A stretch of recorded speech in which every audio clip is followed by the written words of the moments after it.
Bienvenue à Info Soir, voici les titres. 17 morts et plus de 30 blessés dans un nouveau drame de la route près de Taza. Un autocar s'est renversé. L'accident a eu lieu au niveau de la commune de Bab Merzouqa.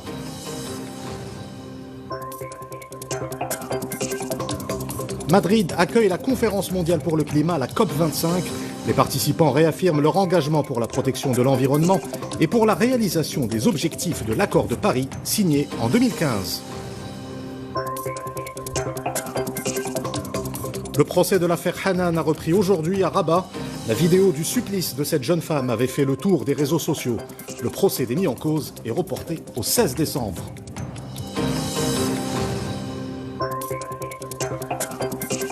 Le Festival international du film de Marrakech rend un vibrant hommage au réalisateur français Bertrand Tavernier et c'est l'acteur américain Harvey Keitel qui a remis sa récompense au réalisateur de Around Midnight. Madame, Monsieur, bonsoir. Nous ouvrons ce journal avec ce tragique accident près de Taza. Un autocar s'est renversé au niveau de la commune de Bab Merzouqa. Le bilan est de 17 morts et plus de 30 blessés. Reportage Sarah Jabri et Driss Cohen. Il était 16h30 hier lorsqu'un autocar s'est renversé sur l'autoroute reliant Fez et Taza, plus précisément au niveau de la commune de Bab Merzouqa. Les autorités locales, les services sécuritaires et la protection civile sont intervenus aussitôt pour porter assistance aux victimes. L'accident a fait 17 morts. L'autocar roulait tranquillement, puis le conducteur semblait perdre le contrôle de son véhicule. Il pleuvait des cordes et le conducteur roulait à grande vitesse.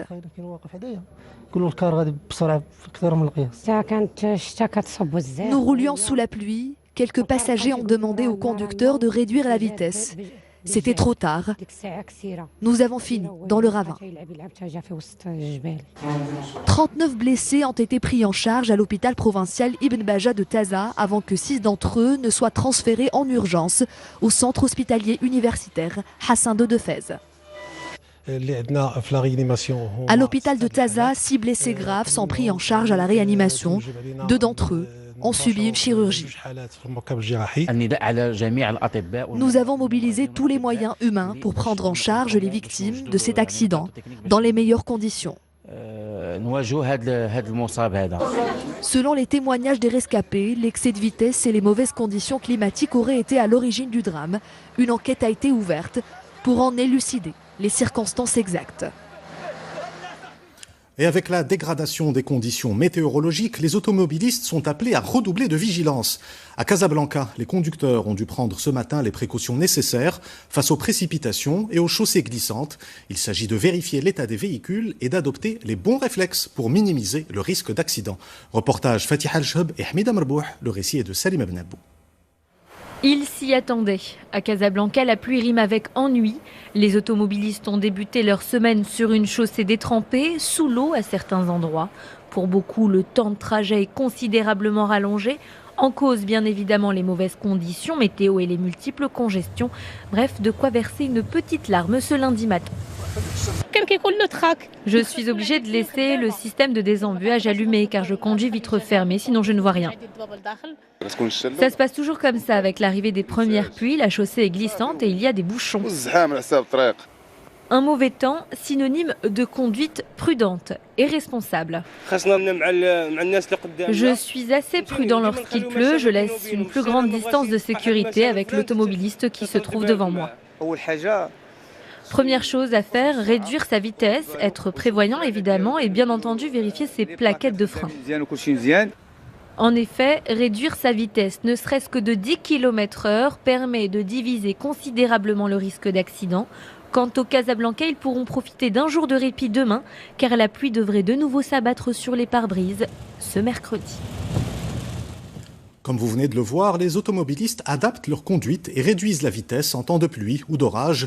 Mais la tâche se complique lorsque la chaussée est émaillée de nids de poules et autres cavités. C'est le cas dans certains quartiers de Temara, touchés ce matin par de fortes pluies. Reportage Mohamed El-Kant et Fadel Sadouni, le récit est de Oussama Al-Bakali. Des nids de poules mettant à l'épreuve les amortisseurs de votre véhicule, des mares impraticables autant pour les véhicules que pour les piétons, voici le calvaire que connaissent ces habitants de Témara aux premières précipitations de la saison. C'est une situation catastrophique. On ne peut pas pratiquer cette route en voiture, ni même à pied. On ne peut même pas accéder à cette poubelle. Il suffit qu'il pleuve et rebolote. C'est un problème endémique. Il faut arrêter de bricoler et trouver une solution systémique. Une situation devenue coutumière, l'eau des pluies n'étant pas correctement évacuée du bitume, elle finit par s'accumuler au niveau des irrégularités creusées dans le goudron, soit par la pluie, soit par le manque d'entretien. Résultat, des routes dangereuses et glissantes. Nous demandons aux élus locaux de prêter attention à cette question problématique de l'état des routes. Avec cet asphalte noyé sous la pluie et les nids de poules qui y sont parsemés, la prudence est doublement requise. Selon le ministère de tutelle, les accidents meurtriers arrivent plus souvent en agglomération qu'en dehors des villes. Et les intempéries se poursuivent jusqu'à mercredi, c'est ce qu'affirme la direction de la météorologie nationale dans un bulletin spécial. De fortes pluies sont prévues jusqu'à mercredi matin dans les régions de Rabat, Mohammedia, Tanger, Tétouan, Chefchaouen, El Hoceima, Nador, Gersif, Sfro, Berkane et Oujda. Des chutes de neige sont également prévues dans plusieurs provinces. Des intempéries s'abattent également sur le sud-est de la France. 5 personnes ont trouvé la mort suite aux fortes pluies enregistrées dans le Var et les Alpes-Maritimes. Parmi les victimes figurent 3 secouristes dont l'hélicoptère s'est écrasé alors qu'ils allaient porter secours à des habitants touchés par les intempéries.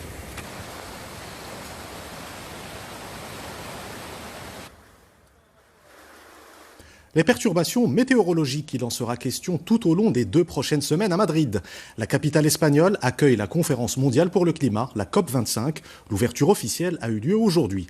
Les participants réaffirment leur engagement pour le climat et pour la réalisation des objectifs de l'accord de Paris signé en 2015. Le Maroc est représenté à la COP25 par une délégation conduite par le chef du gouvernement Saad Eddine Othmani. Reportage de nos envoyés spéciaux à Madrid, Rita Saha et Amin Haddou. Autour de cette table, des chefs d'État et de gouvernement conscients de l'urgence climatique. Lors de ce sommet de haut niveau, ces représentants des pays signataires de l'accord de Paris ont également mis en exergue leur volonté de changer les choses, à l'instar du Royaume, qui a réitéré son engagement pour la lutte contre les changements climatiques. Saad Eddine Othmani a d'ailleurs présenté les différentes stratégies mises en place par le Maroc, notamment en matière de développement durable et d'énergie renouvelable. Je crois que le Maroc est bien placé, tant sur le plan international, mais aussi sur le plan du continent africain, où il participe à beaucoup de projets, à beaucoup de stratégies à l'échelon africain, pour lutter contre cette dégradation de la nature, malheureusement, qui est très néfaste pour l'avenir de nos enfants. Malgré le retrait des États-Unis de l'accord de Paris, les 200 signataires de ce traité ont pour mission de réduire les émissions de CO2 pour limiter le réchauffement de la planète à moins de 2 degrés. Une mission possible selon les intervenants qui ont appelé à ne pas capituler face à un combat gagnable. On ne peut plus perdre de temps. Pendant trop longtemps, on a bâti le développement, le progrès, en exploitant de manière extrême les ressources de la nature. En quelque sorte, on a mené une guerre silencieuse contre la nature. Le moment est venu d'un traité de paix avec la nature et de prendre des mesures. C'est ce que l'Europe va faire en termes de European Green Deal, des mesures concrètes pour faire reculer cette menace climatique. En ce qui concerne la Norvège, notre message, c'est qu'il va falloir augmenter les objectifs l'année prochaine. Ceci est également destiné aux plus grands émetteurs de CO2 dans le monde. Quelques heures plus tôt, lors de l'ouverture officielle de la COP25, Pedro Sanchez a félicité la présidente du sommet, Carolina Schmitt, pour son engagement et a salué le Chili pour l'organisation de cet événement. Antonio Guterres s'est pour sa part adressé à la planète. Garder espoir ou capituler, c'est le dilemme lancé par le secrétaire général de l'ONU au reste du monde avant d'atteindre un point de non-retour. La COP25 doit transmettre au monde sa détermination ferme de changer le cours des choses. Nous devons démontrer que nous sommes sérieux dans notre engagement pour arrêter la guerre contre la nature, que nous avons la volonté politique d'atteindre la neutralité carbone en 2020. Aujourd'hui, nous avons la preuve scientifique que l'homme est responsable des dégâts causés à l'équilibre fragile qui permet la vie dans notre planète. Nous savons aussi qu'il dépend de l'homme de réparer ce mal et freiner ce qui devrait arriver. Nous avons les moyens techniques pour faire de notre mieux. Depuis ce matin, tous les yeux sont rivés sur Madrid et cette COP25 placée sous le thème Time for Action. Les Nations Unies ont tiré la sonnette d'alarme. Les représentants des différents gouvernements présents aujourd'hui se sont eux engagés en faveur de l'environnement et poursuivront les discussions tout au long de l'événement avec un seul et même objectif, éviter une catastrophe à notre planète. L'impact du changement climatique est également le thème du Forum Africa Security. L'événement se tient à Rabat. Les participants soulignent les conséquences des dérèglements climatiques sur la stabilité du continent avec l'apparition de conflits et de phénomènes migratoires. Ils appellent à plus de coopération entre pays africains. Reportage Jihan Doublali et Mustafa Sadouni, le récit est de Rizlan Taibi. 240 millions d'Africains souffrent de sous-alimentation. La hausse des températures et le nombre d'habitants du continent qui atteindra 2 milliards en 2050 pourrait faire exploser ce chiffre. Les participants à l'Africa Forum Security sonnent le tocsin.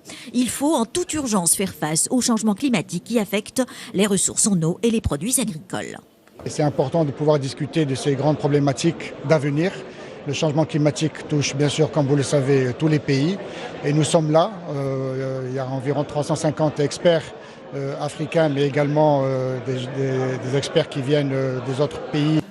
400 participants de 35 pays prennent part à cette 4e édition, articulée notamment autour de la sécurité alimentaire et l'accroissement démographique. Dérèglement climatique, énergie, eau, sécurité agroalimentaire, choc démographique. On voit bien qu'il y a un risque d'instabilité majeure et réunir à la fois la société civile, des militaires, des intellectuels au Maroc. Nous sommes là et nous souhaitons déjà féliciter le Royaume du Maroc pour son leadership mené par Sa Majesté, donc le roi Mohamed VI. Et nous sommes très contents que les organisateurs aient pensé à nous pour nous inviter à discuter de ces questions-là, donc notamment les liens entre la question de la gestion de l'eau et l'apparition de certains conflits en Afrique. Le dérèglement climatique se combine aussi avec un problème d'énergie sur le continent. 65% de la population n'y a pas accès, ce qui l'exclut de la croissance économique et sociale. Direction l'Algérie, avec le report d'un procès très attendu. Dans la capitale Alger, le procès des anciens premiers ministres Abdelmalek Sellal et Ahmed Ouihia a été reporté au 4 décembre. Ils sont poursuivis dans le cadre d'une affaire de corruption. La défense annonce qu'elle boycottera la prochaine séance. D'anciens ministres et des hommes d'affaires sont également poursuivis.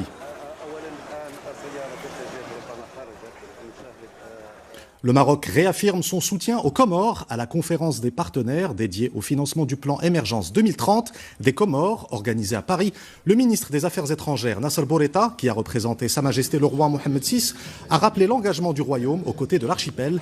Il a également souligné l'excellence des relations entre le Maroc et ce pays d'Afrique australe dans le cadre de la coopération sud-sud entre les nations du continent.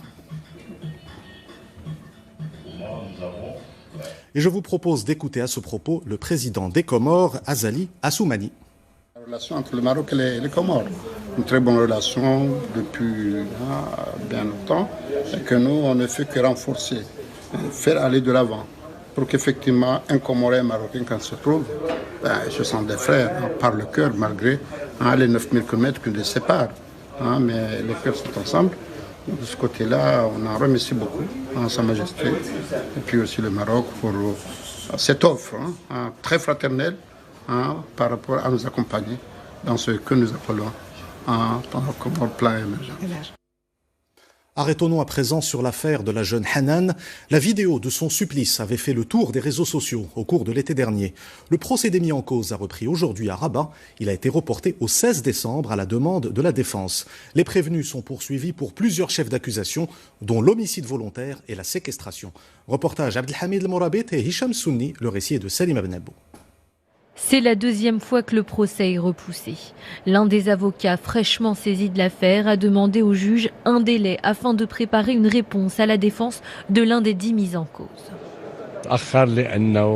Le procès est reporté puisque les avocats des accusés n'ont pas encore préparé leur plaidoirie. Leur stratégie n'est pas en place, c'est leur droit. Le procès est donc reporté. Quoi qu'il en soit, nous serons présents le 16 décembre prochain. Nous assistons à un phénomène terrible, phénomène à l'encontre des femmes. Comment arriver à une telle violence, à une telle bestialité, jusqu'au meurtre? Nous sommes amenés à nous poser la question suivante. Le problème vient-il des lois, de leur application ou des mentalités? Mis à part le principal suspect, les 7 autres mis en cause en détention sont poursuivis pour non-dénonciation de crime, enregistrement et diffusion d'une photo de la victime à des fins de diffamation et non-assistance à personne en danger. J'ai demandé que l'on accorde la liberté provisoire à certains accusés car prouver leur culpabilité à ces chefs d'accusation est très difficile. Ils n'ont pas assisté au drame, ne sont pas des témoins clés, d'autant plus qu'ils contestent et nient les faits qui leur sont reprochés. La vidéo en question avait suscité une vague d'indignation. Les images chocs qui remontent au 8 juin dernier montrent la jeune Hanan, 34 ans, et son bourreau lui faisant subir les pires sévices avant de l'assassiner. Le principal suspect répond ainsi devant les chefs d'accusation suivants: homicide volontaire, séquestration accompagnée de torture et attentat à la pudeur avec violence. Rendons-nous maintenant dans la région de Bni Mellal, plus précisément dans la commune d'Azglal. Depuis 2004, un centre d'accueil pour personnes âgées est dédié à cette catégorie vulnérable. Le projet a vu le jour dans le cadre de l'initiative nationale pour le développement humain. Le centre leur fournit l'assistance nécessaire, notamment en cette période marquée par une forte baisse des températures. C'est un reportage de Hassan Houban et Adil Bouskri, le récit est de Rizlan Taibi. Ali a vécu toute sa vie seul, abandonné par ses parents à sa naissance dans la région de Bni Mellal. Il a passé 70 ans sans jamais connaître la chaleur familiale. Une chaleur qu'il a trouvée dans ce foyer pour personnes âgées où il s'est installé depuis quelques mois. Je vis décemment ici. Je reçois des habits et des repas chauds me sont servis. Le personnel aussi est très avenant. Nous sommes bien accueillis, l'ambiance est conviviale. Et puis, je me sens en famille.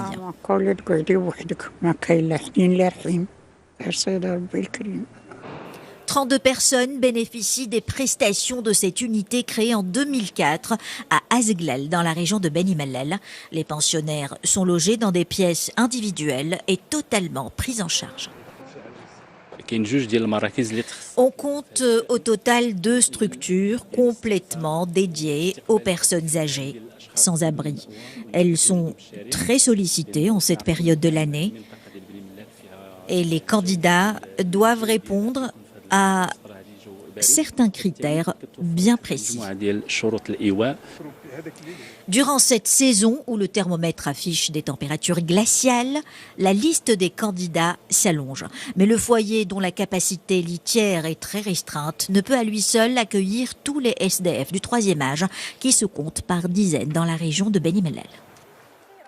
La langue de Shakespeare était à l'honneur ce week-end dans la ville de Fès. L'École nationale de commerce et de gestion a accueilli l'événement English Day. 400 futurs managers ont organisé des représentations musicales et théâtrales, ainsi que des débats, le tout en langue anglaise. Il s'agit de promouvoir un meilleur usage de l'anglais dans le monde universitaire. Reportage Sarah Jabri et Ala Dilhamini. Monter une pièce de théâtre, de l'écriture à la mise en scène, le tout en anglais, un exercice auquel ont été soumis des étudiants de l'École nationale de commerce et de gestion à Fès. Au-delà de stimuler leur créativité, l'objectif est aussi d'améliorer leur niveau d'anglais. اللغة الإنجليزية هي كيف ما قالوا les intervenants c'est le passeport pour un avenir meilleur.